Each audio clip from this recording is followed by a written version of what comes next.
चाकू दाखवत दहशत निर्माण करणाऱ्या 2 जणांविरोधात गुन्हा दाखल.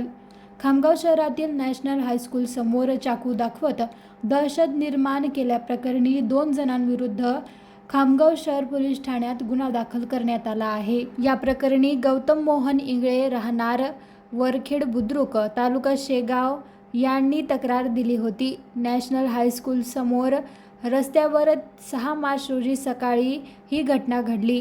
इंगळे यांनी शाळेसमोर संशयास्पद हालचाल करणाऱ्या तरुणांना विचारणा केली असता आरोपी संकेत नंदू कदम राहणार चांदमारी खामगाव व दुर्गेश संतोष सोनोने राहणार बाळापूर फेल खामगाव यांनी त्यांच्याशी वाद घातला. शिवीगाळ करत चाकू काढून दहशत निर्माण केली.